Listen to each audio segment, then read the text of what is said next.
Hello everyone. सुप्रभात। गुरु कृपा channel में आप सभी का स्वागत है। आपका दिन शुभ हो, ऐसी मेरी ईश्वर से प्रार्थना है। आज का हमारा टॉपिक है, दुनिया में दो तरह के लोग होते हैं। आइए चलते हैं टॉपिक की तरफ। इस दुनिया में दो तरह के लोग होते हैं। पहले, जो ज्यादातर टाइम उदास, परेशान, टेंशन में रहते हैं। उनके पास पूरी लिस्ट भी है कि परेशान होने की वजह क्या क्या है। हो सकता है आपके पास भी हो ऐसी कोई लिस्ट। दूसरी तरह के लोग वो होते हैं जो लगभग टाइम खुशी, बिंदास रहते हैं, मुस्कुराते रहते हैं। उनको देख करके लगता ही नहीं कि उनकी लाइफ में कोई परेशानी नाम की कोई चीज भी है। पर ऐसा नहीं है। परेशानी तो सबकी लाइफ में बराबर ही होती है, पर फिर भी वो खुश कैसे रह लेते हैं, इसका जवाब बहुत इजी है।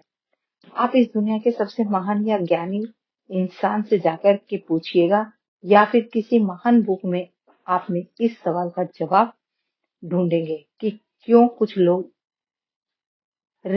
इस तरह का टाइम, हर तरह टाइम खुश रहते हैं, और क्यों कुछ लोग हर टाइम दुखी रहते हैं। तो आपको जवाब मिलेगा कि खुश रहना या दुखी रहना है तो हमेशा ही अपनी ज्वाइनिंग होती है। बिल्कुल हमारी मर्जी होती है। हम दुखी तब तक हैं जब तक हम ना समझे। जब हम समझदार होने लगेंगे, मैच्योर होने लगेंगे, फिर बिंदास और बेपरवाह होने लगते हैं। और जो बिंदास है वही तो खुश है। जो हमेशा ज्यादा ज्ञानी लोग हैं, उनकी बातों को हम खुले दिमाग से सुने, और जो वो कह रहे हैं उनका मतलब क्या है वो समझने की कोशिश करें। क्योंकि ऐसे महान लोग हुए हैं जो इंसान को समझने में इतने मास्टर थे। उन्होंने सब पता है। एक इंसान जब पैदा हुआ है तब से लेकर मरने तक क्या क्या सोचता है, कब क्या उसकी इच्छाएं होती है, किन चीजों से वो खुशी महसूस करेगा और किन किन चीजों से वो उसकी दुखी और गुस्सा आएगा। हम बार बार कहते हैं कि काम में मन नहीं लग रहा, मन उदास है, मन कर रहा है ये कर लूं, वो कर लूं। हमारी सारी परेशानियां, सारी दुख, खुशी इसका इस इस मन से ही निकलती है। इसी मन को उन लोगों के द्वारा बहुत अच्छी से समझना और जानना होगा। उसके बाद सलाह दी गई है, जिसको अगर कोई भी फॉलो करता है वो हमेशा खुश रहेगा। फिर चाहे वो कितनी ही मुसीबत से घिरा हो, चाहे कोई भी कितना ही गरीब हो, चाहे कोई कितने बड़े महल जैसे घर में रहता हो, वो भी खुश रह सकते हैं। उनकी भी खुशी रहने उनको भी खुश रहने की जरूरत होती है। हमको लगता है कि जो बड़े घरों में रहते हैं वो हमेशा खुश रहते हैं। ये इतना भी सच नहीं है। वो लोग भी खुद सिर्फ फोटोज और सोशल मीडिया पर ही नजर आते हैं। रियल लाइफ में उनकी हालत भी हमारे जैसी ही है। जिस भी इंसान को खुश रहना है तो उसे सबसे पहले अपने मन को समझना और काबू करना होगा। तो पहले तो सबसे बड़ी सलाह ये है कि वर्तमान में रहो।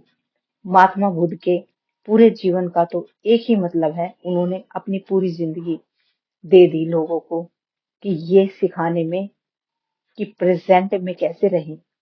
क्योंकि बुद्ध दुनिया के हर इंसान को खुश देखना चाहते थे।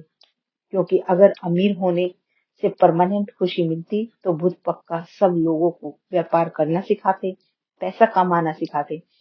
आखिरकार वो एक राजकुमार थे, पर उन्होंने पता है परमानेंट खुशी न तो पैसों में ही मिलती है और न ही बड़े घरों से मिलती है।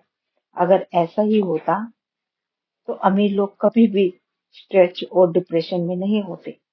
जब कुदरत ने हमको और अमीरों को, बॉडी को प्रेजेंट में रखा है, कुदरत भी चाहती है कि हम प्रेजेंट में रहें।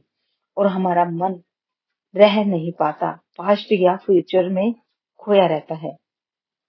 इससे हम कुदरत के बनाए गए नियमों को तोड़ रहे हैं, उनके खिलाफ जा रहे हैं। और आपको तो पता है, कुदरत से खिलवाड़ करने पर तबाही, बर्बादी और दुख ही मिलता है। जब हम पेड़ पौधों को काटते हैं, नदियों के रास्ते बदलने की कोशिश करते हैं, तब हर बार नुकसान ही उठाते हैं।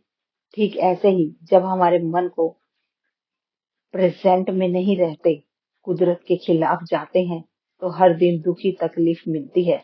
स्वामी विवेकानंद और महात्मा बुद्ध इन दोनों की पूरी जिंदगी एक ही चीज सिखाने में गई। श्री कृष्ण भी भगवान गीता में एक ही चीज सिखाते हैं, मन पर जीत हासिल करो। ये काम आसान भी है और मुश्किल भी। और ये कितना मुश्किल काम है, ये देखना चाहते हो तो एक बार आंखें बंद करके बैठो और कहीं भी एक जगह ध्यान लगाने की कोशिश करो। आपको समझ आने लगेगा कि मन कितना उत्कृष्ट ऑफ कंट्रोल है। मालिक हम हैं, पर यह हमारे काबू में बिल्कुल भी नहीं है। इस पर काबू करना सीखना होगा, जिसका एक ही तरीका है कि योग का सहारा लो, ध्यान करना सीखो। अगर आप आज शुरू करते हैं, यकीन मानो ये पहले 1 महीने तो आप बस इतना ही सीख पाएंगे कि एक जगह आंख बंद करके 10 मिनट बैठते कैसे हैं, क्योंकि आपका मन आपको बैठने नहीं देगा। ध्यान लगा पाना तो बात की बात है। जब आप आंखें बंद करके बैठते हैं तो आपको ऐसा लगेगा कि टाइम रुक गया है। आपको लगेगा कि 10 मिनट हो गए, और जब आंखें खोलोगे तो 2 या 3 मिनट ही हुए होंगे। ये जो आप लोगों को ध्यान में बैठा हुआ देखते हैं, आप जो लोगों को ध्यान में बैठा हुआ देखते हैं, वो इतना आसान नहीं होता है। पर इन सब को पार करके जब आप आगे निकल जाते हैं, तो फिर आपको वो मिलता है जो बहुत कम लोगों के पास होता है। बिना किताबें पढ़े आप एक अलग तरह की समझदारी डेवलप होती है। आप मन को जीतने लगते हैं, अंदर एक शांति और सुकून जैसा लगता है। आप अपने विचारों को शांत करना सीखते हैं, प्रेजेंट में रहना सीखते हैं। और जो प्रेजेंट में रहना सीख जाता है, वही खुश रह जाता है। सबसे ज्यादा प्रेजेंट में बच्चे रहते हैं। तो समझदार होने के लिए आपको बच्चे की तरह प्रेजेंट में रहना सीखना होगा। तो समझदार रहिए, लेकिन एक बच्चे की तरह। ऐसा नहीं कि आप बच्चे बन जाइए और समझदारी बिल्कुल भी ना दिखाइएगा। समझदार बनो, एक बच्चे की तरह रहो, प्रेजेंट में रहना सीखो।